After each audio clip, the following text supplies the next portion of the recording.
Hey Taurus, Sun, Moon, Rising, and Venus. This is your general tarot reading for the month of November. Because this is a general reading, it may not resonate with everyone in the Taurus collective. You can always check out your moon and rising sign videos. Sometimes they resonate better. I've already shuffled the deck and asked Spirit for insight, so let's get right to it. The first card I'm going to draw will talk about your present energy, also known as your present situation. And we have the Page of Pentacles. You could be starting something new with focus and intention.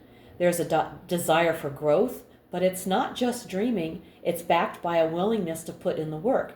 You may be studying, researching, or preparing for something important. It's a time of planting seeds. Don't expect overnight results. This card is about slow, steady effort. Watch out for being too cautious or passive. Make sure your planning leads to action. You're at the start of something valuable. It's time to get focused, stay humble, and do the work. Okay. Now let's look at your challenge. We have the Three of Cups. The Three of Cups here suggests issues around connection, overindulgence, or emotional boundaries. What's supposed to be joyful or communal might be creating tension, distraction, or imbalance.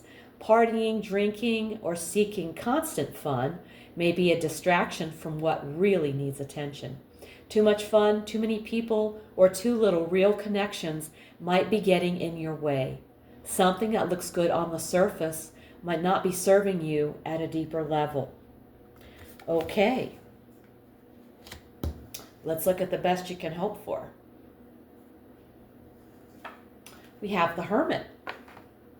Your highest potential in the current situation comes from inner clarity, solitude, and wisdom gained through introspection.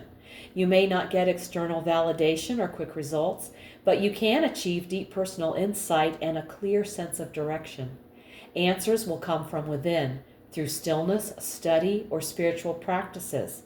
It's about discovering what truly matters to you and carrying that light forward, just like the Hermit's little lantern here.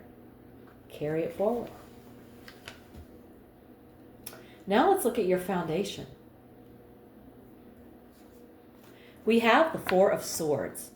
The foundation of your present reality was built during a time when you pulled away, either by choice or necessity, to recharge, regroup, or recover from stress, burnout, or emotional pain. You needed space to recover and gather strength, and that quiet, still phase was more important than it might have seemed at the time. Okay, it usually is. Let's look at your recent past. We have the Eight of Pentacles. You've recently been in a phase of skill development, dedication to a task, steady progress through repetition, or putting in the hours to get something right. Whatever you've been working on, it required consistency and likely felt like a brick-by-brick process. This wasn't a flash of inspiration. It was showing up every day. Whether or not it's fully paid off yet, the effort has laid strong foundations. Okay.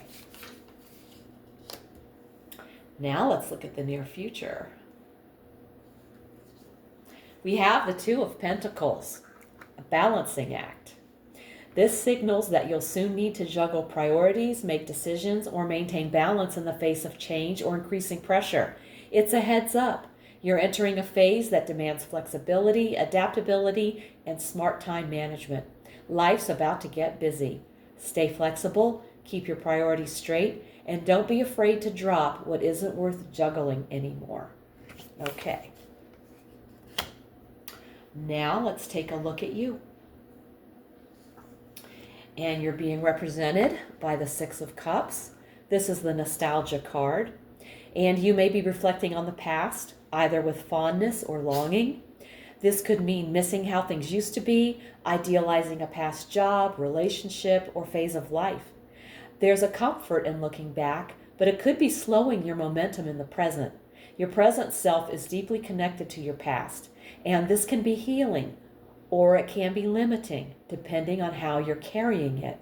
The key is to honor the past, but live from the present. All right. Now let's look at your environment. We have the Seven of Swords. Deception and or strategy. Something or someone in your surroundings may not be entirely honest, trustworthy, or upfront.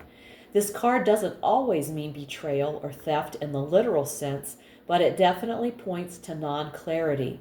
Someone might be withholding, manipulating, or just not telling the whole story. So be cautious. Not everyone around you is being fully honest, and something may be happening behind the scenes that you're not seeing clearly yet. All right. Let's look at your hopes and fears. We have the Two of Wands. You hope for growth, change, or a new direction.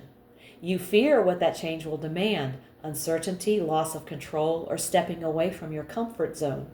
The Two of Wands is about potential. It's holding the map, looking out over the horizon, knowing something bigger is possible, but also realizing you have to make a move to get it. You may be overthinking the cost of stepping beyond your comfort zone. Yeah, it can be a little daunting. And now we've arrived at the outcome. The Nine of Wands. Wounded but still standing. You'll get through the challenge, but not without effort. You'll come out wiser, stronger, maybe scarred, but standing. Your determination will serve you well. Even if others doubt or obstacles rise, you'll endure and protect what matters. The outcome might involve setting firm boundaries or staying cautious. Trust must be earned, not assumed. You make it, but it's not effortless. There's fatigue, maybe some scars, but also strength, wisdom, and protection. Well, that's good to know. And now we're going to look at the card on the bottom of the deck. And this shows the energy quietly flowing beneath it all, the truth beneath the surface. We have the Magician. The Magician suggests that you have the tools, skills, and potential to make something real, but you may not be fully using your power yet. This card is about manifestation, intentional creation, focused will, resourcefulness, and taking initiative. At the bottom of the deck, it's whispering, you already have what you need. Stop waiting, start creating. Oh boy, that's exciting. Now it's time for an oracle message from Spirit. I'm using the Gaia Oracle deck. And we've drawn loss. Something in your life may be shifting or coming to an end. A dream, a relationship, or a phase of life. Though this change may bring sadness, it also brings renewal. What's leaving your life is making space for something new to rise in its place. You are protected through this transformation. Gaia reminds you that nothing is ever truly lost. It simply changes form. There's an affirmation with this card, and that affirmation is, nothing is missing, only transforming. I am one with the earth, forever guided and protected by love. I will post this affirmation in the description box below the video. Taurus, this month is about trusting the process. You've been putting in steady work, learning, and building. Now, life asks you to balance what you've created while staying alert to distractions and false connections. You're being guided inward to remember your wisdom and to honor what's real, not what's comfortable. The Magician beneath it all reminds you you already have everything you need to create the next chapter.